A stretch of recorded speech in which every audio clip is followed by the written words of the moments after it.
Olá, meu povo! Deus abençoe a vida de todos vocês que se conectam com a gente aqui na nossa oração do meio-dia. Como sempre, é um prazer poder vir aqui até você para tentar te ajudar, trazendo luz através da palavra de Deus para você. Porque a palavra de Deus é luz no meio das trevas. E quando nós falamos em trevas, escuridão, nós falamos daquele momento da vida em que as pessoas estão perdidas, sem saber o que fazer, que decisão tomar, nem para onde correr. Esse é o momento das trevas. A vida nas trevas está perdido.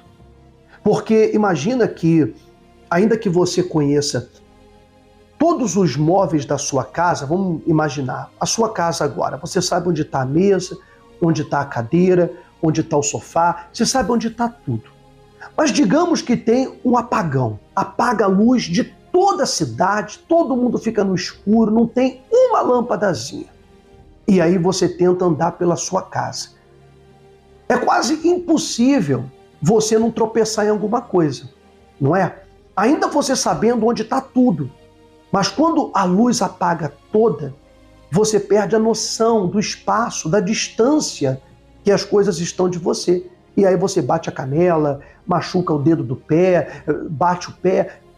É normal, na escuridão é isso que acontece. Então quando a Bíblia fala de trevas, se refere a isso. Aquele momento em que você se sente no escuro, sem orientação. É por isso que a palavra de Deus é tão importante nesse momento, para te dar um norte, para te dar a direção que você precisa seguir para vencer na vida. Eu sei que você está passando por muitas lutas, eu sei que você está enfrentando muitos problemas que parece que não acaba. É ou não é? Parece que quando um problema está acabando, começa outro. E quando você se incentiva de fazer alguma coisa, aquilo que parece que vai dar certo, fica dando errado, demora, atrasa, e você não consegue chegar onde, de fato, você gostaria. Não é verdade? Eu entendo isso, eu sei como é.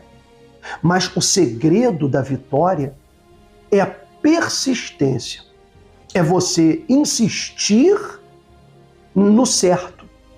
Insistir em obedecer a palavra de Deus. Por outro lado, tem também aquilo que nos leva ao fracasso, que é a persistência no erro.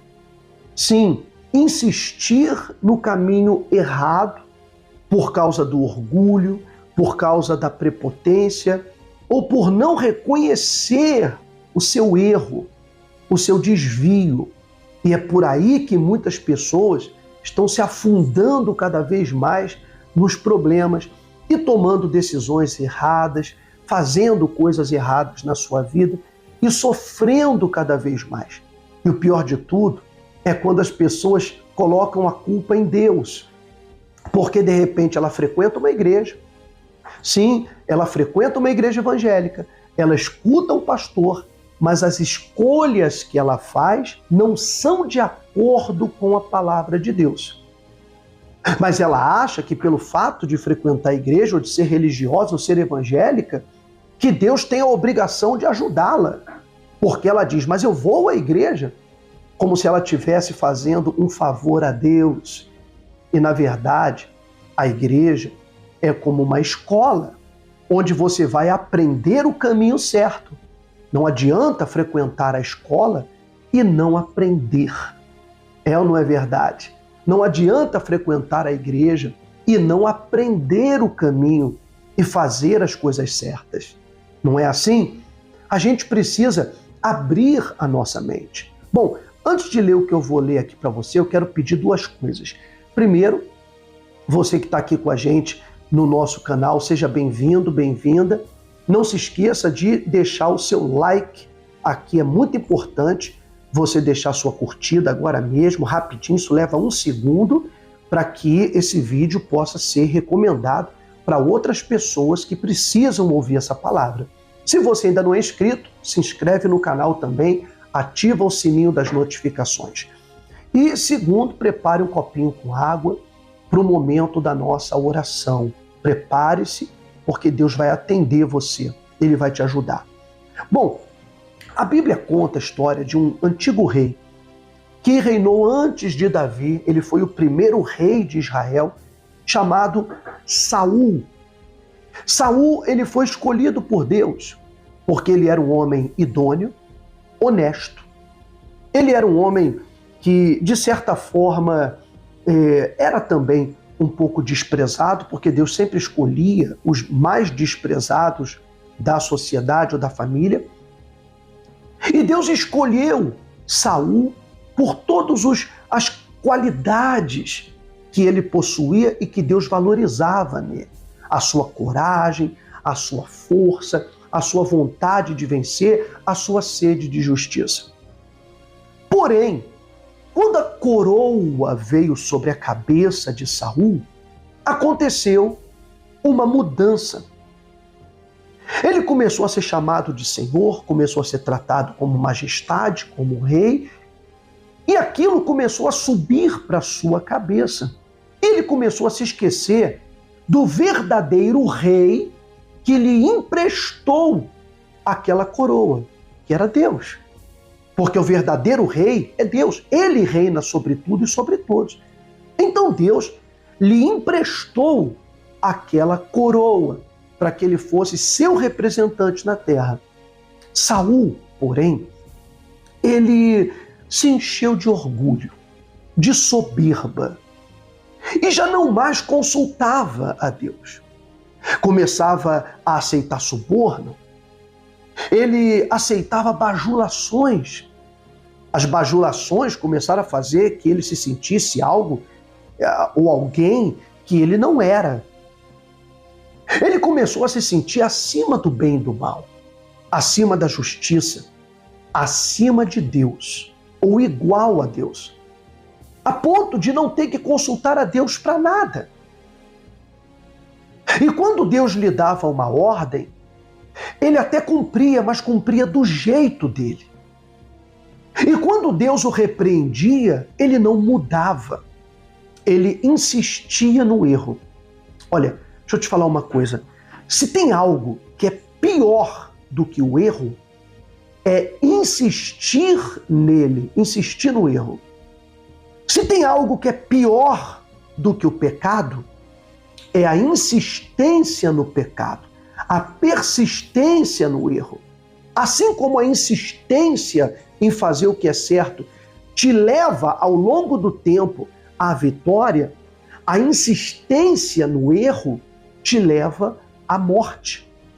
Primeiro, a morte espiritual, porque a pessoa perde toda a sensibilidade espiritual.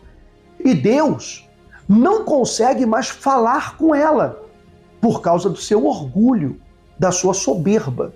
Então, ela perde a vitalidade espiritual por insistir no pecado, por insistir no seu erro. E Saul, ele insistia no seu erro. Em todas as ordens que Deus dava, como eu disse, ele fazia as coisas do jeito dele e não aceitava as repreensões de Deus. Ele achava que Deus estava errado, que Deus era injusto. E na verdade, sabe o que Deus queria? Trazer Saul de volta para o caminho, porque Deus não queria a destruição de Saul. Não, Deus queria que Saul fosse próspero, tivesse saúde, como Ele quer para você, mulher, rapaz, moça. Ele quer para você uma vida saudável, uma vida próspera, uma vida de felicidade plena. Mas para isso, Ele dá a orientação e Ele quer que você siga o conselho que Ele te dá. Depois de anos de desobediência e insistência no erro, Saul, em uma guerra, acabou morto. Ele e todos os seus filhos. Então, a partir daí, já não tinha mais príncipe para herdar o trono de Israel, descendente. Nessa guerra, Saul e toda a sua descendência foi dizimada, foram mortos. E o que diz a palavra de Deus com relação à morte de Saul? Em 1 Crônicas, na Bíblia, no Antigo Testamento, capítulo 10, a partir do versículo 13, explica por que ele morreu. Diz assim, olha, assim morreu Saul por causa da transgressão que cometeu contra o Senhor, por causa da palavra do Senhor, a qual não havia guardado, e também porque buscou a adivinhadora para a consultar, e não buscou ao Senhor, que por isso o matou, e transferiu o reino a Davi, filho de Jessé. Então você vê que Deus tomou de volta o trono de Israel e o deu a quem ele quis, a Davi, filho de Jessé, e não ao filho de Saul. Mas qual foi o problema? O que causou a morte dele? Primeiro, ele deixou de ouvir a voz de Deus. Ele fez aquilo que dava na cabeça dele. Ele saiu da direção. Ele não seguiu mais a voz do Espírito Santo. E segundo, ele consultou uma adivinhadora, uma médium espírita, para saber o que ele tinha que fazer, que direção que ele tinha que tomar na sua vida. Deus se sentiu afrontado com isso, com a atitude dele. Porque, vou repetir, o trono não era de Saul, era de Deus. Deus lhe emprestou aquele trono e Saul começou a achar que era dele. É isso que você tem que entender a respeito da sua vida. A vida não é sua. Então, às vezes você diz, não, a vida é minha, eu faço dela o que eu quiser. Não, a vida não é sua, ela é de Deus. Ele te emprestou essa vida. Sim, lembre-se que Jesus disse, eu sou o caminho, a verdade e a vida. Quer dizer, ele é a própria vida. Se você vive, é porque ele te emprestou a vida. E ele te mostra o caminho que você tem que seguir para desfrutar ao máximo dessa vida que você tem. No entanto, se a pessoa fizer escolhas ruins na sua vida amorosa, na sua vida financeira, na criação dos seus filhos, na escolha das suas amizades, com relação à sua saúde, com o que ela come, com a forma como ela leva a sua vida. Então, essa pessoa está conduzindo a sua vida à destruição. Porque ela está tomando decisões erradas pela sua cabeça e está deixando de lado as orientações de Deus para si. E muitos têm fracassado por causa disso. Então, pior do que errar é insistir no erro. O problema de Saul não foi em si a desobediência, mas foi insistir na desobediência e depois por não querer mais ser repreendido por Deus, ele foi buscar outro espírito para falar com ele. Você está entendendo? Que ele disse, Deus ele só briga comigo, então eu vou procurar um outro espírito. E foi o que ele fez. Então, aqui, a morte dele já estava decretada. E Deus não o poderia proteger, porque ele saiu de debaixo da proteção de Deus. Não saia da proteção. Não saia da proteção. Por exemplo, hoje que eu estou fazendo esse vídeo é sexta-feira.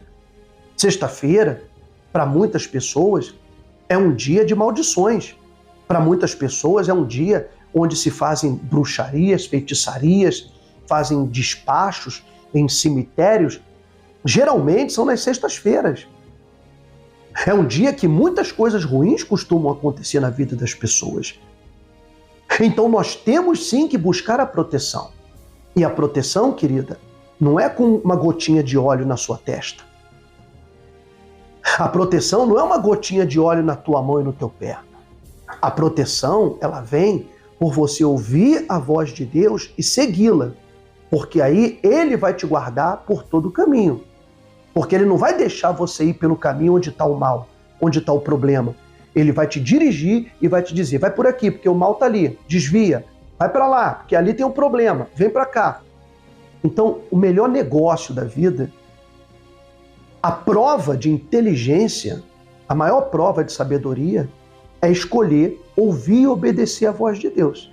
Isso vai te conduzir à vitória na sua vida sentimental, na sua vida financeira, espiritual, em todos os sentidos. Então, não insista no erro. Você está fazendo uma coisa, você viu que está dando errado, não insista naquilo.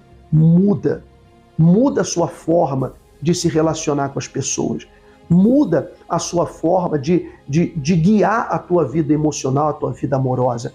Começa a mudar, porque é você mudando que a sua vida muda. Mas se você continua fazendo as mesmas coisas do mesmo jeito, os resultados vão ser exatamente os mesmos. Entendeu? Eu quero orar por você agora. Você que quer essa mudança. Feche os seus olhos, prepare a água, concentre a sua fé. Nosso Deus e nosso Pai. Senhor, em nome de Jesus, agora nós entramos na Tua presença em oração. Eu sei que lá do outro lado há pessoas que estão doentes, aflitas, pessoas que estão passando por momentos difíceis. Nenhum de nós somos perfeitos ou sabemos todas as coisas que temos que fazer na vida. É por isso, Pai, que precisamos da Tua direção, porque o Senhor sabe de tudo, até antes de acontecer. Nós vemos a história de Saul, que ele não apenas errou, mas ele insistiu nos seus erros. E quando ele não quis mais ser repreendido pelo Senhor, ele quis trocar de pai. Ele foi atrás de outro espírito. E esse foi o motivo da destruição dele, porque esse outro espírito o guiou para a morte. Nós queremos ser guiados para a saúde, Senhor. Nós queremos ser guiados à prosperidade. Nós queremos ser guiados à luz. Nós queremos ser guiados à felicidade, ao céu, ao Teu reino. E só o Senhor pode nos dar a direção. Então, Pai, perdoa a todos aqueles que têm errado, que têm se afastado do Teu caminho. Abençoa essas pessoas, toca nelas, ajude-as a reparar os seus erros e não insistir neles. Ainda que aparentemente ela tenha que perder algo para poder mudar. Mas não importa, porque o mais importante na mudança é a transformação da nossa vida. Então dá forças a essa criatura, cura os doentes, liberta os aflitos, socorre o desesperado, dá a Tua mão para todos aqueles que estão nos vendo aqui agora. Consagra esta água, santifica, para que todos os que beberem recebam a Tua força e a Tua paz. Em nome de Jesus, amém e graças a Deus. Amém, gente? Então, participe, veja essa palavra. Se você pegou o bonde andando, depois você volta do começo, vê do começo, para entender direitinho o que a gente está falando, tá bom? Você que nos acompanha aqui, quero convidá-lo, se você ainda não faz parte do nosso grupo de orações e milagres, vou deixar aqui na descrição para você o link do nosso grupo de WhatsApp. Nós oramos todos os dias pelas pessoas que fazem parte desse grupo para receberem o seu milagre, a transformação da sua vida, tá bom? E por último, não se esqueça, seja um anjo nessa obra, seja um anjo nesse ministério, ajudando, patrocinando, apoiando, ore por nós também e ajude com a sua oferta, com a sua doação. Aquilo que Deus tocar no seu coração, você pode fazer em forma de amor, de gratidão, diretamente na conta da Igreja Real. Então aqui tem a chave Pix, a agência e a conta do Banco Bradesco, onde você pode ajudar, como eu disse, com aquilo que Deus tocar no seu coração. A nossa oração é para que Deus abra portas para você, para que Ele te prospere, para que você receba multiplicado aquilo que você depositou na obra de Deus. E a nossa gratidão a todos aqueles que têm ajudado, que têm apoiado, que têm acreditado no nosso trabalho e na nossa missão. Que Deus abençoe a todos vocês, tá? Fique com Deus. Fique na fé.